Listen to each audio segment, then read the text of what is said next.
A very good afternoon and welcome to NTV News. I am Siksha Sharma. We take a look into the headlines first.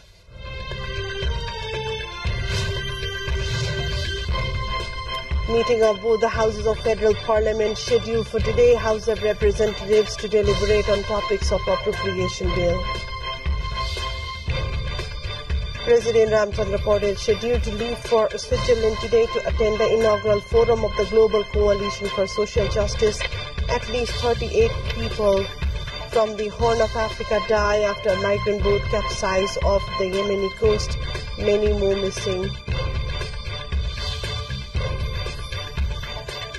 UN Security Council votes to support a U.S. proposed Israel-Gaza ceasefire plan. Plan sets conditions for a full ceasefire and hostage release. And South Africa on the brink of entering Super 8 with a thrilling 4-run win over Bangladesh. Pakistan faces a do-or-die situation as it meets Canada today.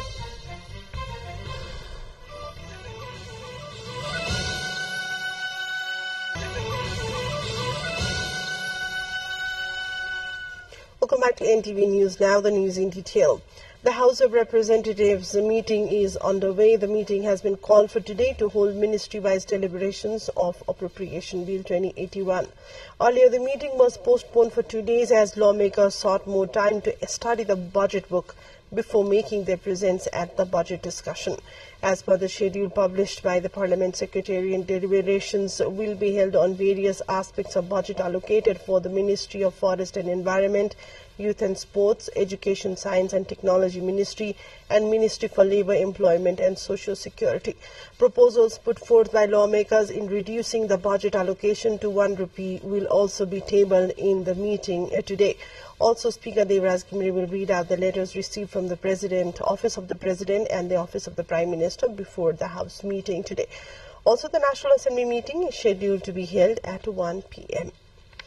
President Ramchandra Paudel is scheduled to leave for Switzerland today to attend the inaugural forum of the Global Coalition for Social Justice, which will take place during the high-level summit segment of the 112th session of the International Labour Conference, according to the Ministry of Foreign Affairs.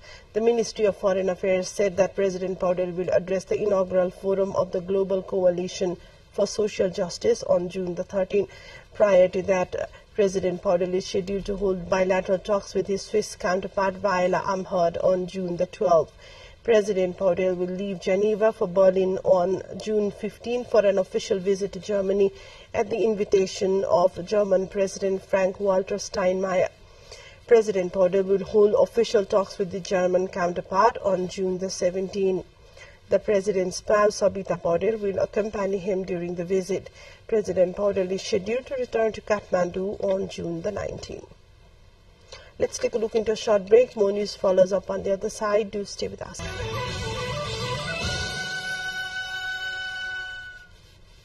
Welcome back to NTV News. We take a look into more updates. This year's monsoon has entered the country from eastern Nepal, according to the Meteorological Forecasting Division. This year's monsoon entered the country by the eastern part of the Koshi province.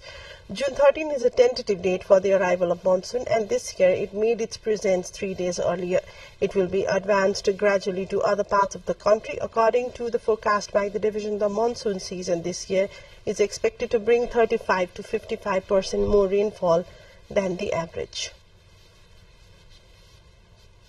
Elsewhere in China, where a scorching heat wave has gripped China's Hebei and Henan provinces, prompting the authorities to issue the high temperature alerts and activate emergency response measures. North China's Hebei province on Saturday issued an orange alert for high temperatures, the second most severe in the country's 4-tier color-coded weather warning system. The temperature in the provincial capital, Shijiazhuang, surpassed 35 degrees Celsius on Sunday, and sprinkles have been deployed along the streets to cool the heat and reduce dust in the air. Meanwhile, temperatures in Hebei are forecast to exceed 40 degrees in the next 2 days. At least 38 people from the Horn of Africa have died after the boat capsized off the coast of Yemen. The BBC, quoting the rescuer, said that the vessel, which was carrying around 250 people, sank due to strong winds. The search continues for nearly 100 people who are still missing. Local authorities in Rudum, east of Aden, said that those on board were the migrants, mostly from Ethiopia, who use Yemen as a transit point to reach Gulf states. A devastating fire broke out at the Chatuchak Pet Market in Bangkok early on Tuesday morning, destroyed 118 shops and killing an estimated 1,000 pets. The total financial losses are estimated to be in the millions of baht. Firefighters rushed to the scene along with over 10 fire trucks and volunteers that took more than an hour to control the blaze.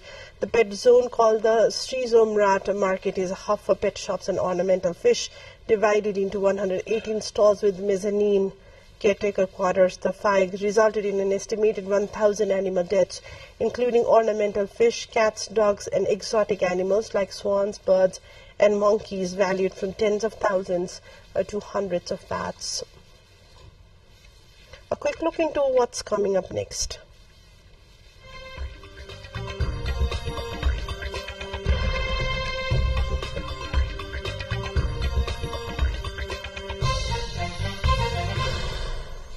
The United Nations Security Council has voted to support a U.S. proposed Israel-Gaza ceasefire plan. The proposal sets out conditions for a full and complete ceasefire, the release of hostages held by Hamas, the return of dead hostages, and the exchange of Palestinian prisoners. 14 of the 15 Security Council members voted in favor of the U.S. drafted resolution. Russia abstained. The resolution states that Israel has accepted the ceasefire proposal and urges Hamas to agree to it. It means the Security Council joins a number of governments as well as the G7 group of the world's richest nations in backing the three-part plan that was unveiled by President Joe Biden, the U.S. President, on 31st of May. Far-right gains in EU elections have sent the bloc into turmoil and triggered a political earthquake in France, with President Emmanuel Macron calling snap legislative pulse in a high-risk move. Although the centrist mainstream parties kept an overall majority in the European Parliament, preliminary results of the vote sent Europe's stock markets and the euro sliding. The stocks fell as traders reacted to initial results from the EU vote and shock call for parliamentary elections. Analysts say investors are concerned about the risk of interventionist economic policies and stronger regulation from the country's far-right National Rally Party. Taking you to other updates in the international front, where an aircraft carrying Malawi's Vice President Salo Chilima and 9 others has gone missing. A statement from the President's office there has said the Malawi Defense Force aircraft went off the radar after it left the capital, Lilongwe, on Monday morning. It added the plane was supposed to land at Mzuzu International Airport in the country's north just after 10 local time. Chilima was on his way to represent the government at the burial of former cabinet minister who died 3 days ago. In 2022, Dr. Chilima was arrested and charged on allegations that he accepted money in exchange for awarding government contracts. Last month, the court dropped the charges, giving no reason for the decision. A quick look into other highlights of what's coming up next. Spectacular scale-shaped tidal bores have recently been captured by a tide watcher along the Chantang River in East China's Zhejiang province. The tides are formed by the rapid rise of tidal waters in the river channel, creating layer upon layer of undulating waves. The sheer grandeur of this natural display evokes the thunderous charge of 1,000 galloping steeds, stirring the heart and soul. This extraordinary tidal phenomenon lasts a mere of 10 to 15 minutes from start to finish. The Xinjiang River is famous for having the largest tidal bore in the world, attracting hundreds of thousands of spectators every year. Time now for sports update.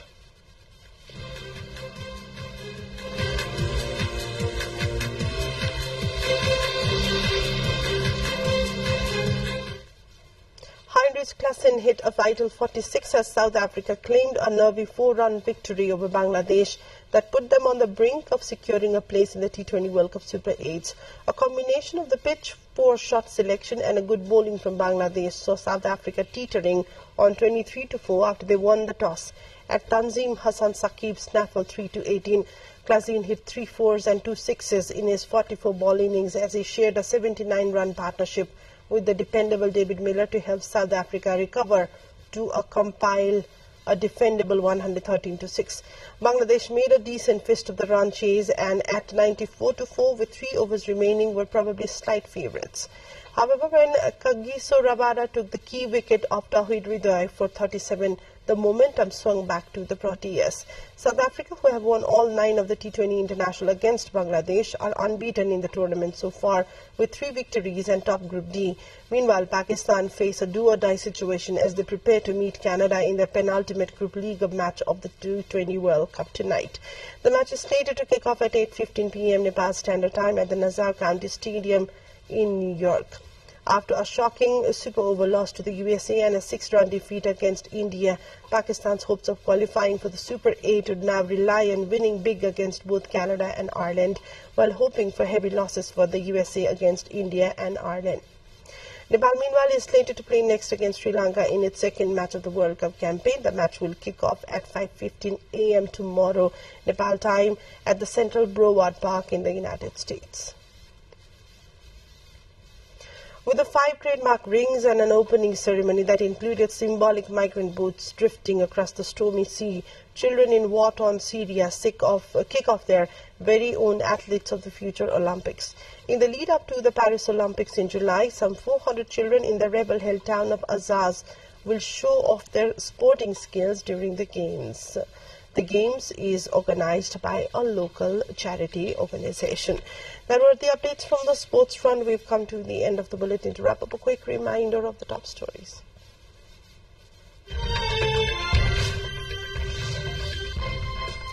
Meeting of both the houses of federal parliament scheduled for today. House of Representatives to deliberate on topics for appropriation bill.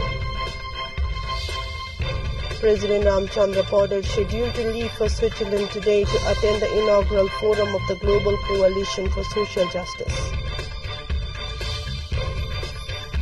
At least 38 people from Horn of Africa die after migrant boat capsized off Yemeni coast, many more missing. UN Security Council votes support a U.S. proposed Israel-Gaza ceasefire plan sets condition for a full ceasefire and a hostage release. And South Africa on the brink of entering Super 8 with thrilling 4-run win over Bangladesh. Pakistan faces a do-or-die situation as it meets Canada tonight. That's all for now. Thanks for watching. Have a great day ahead and namaste.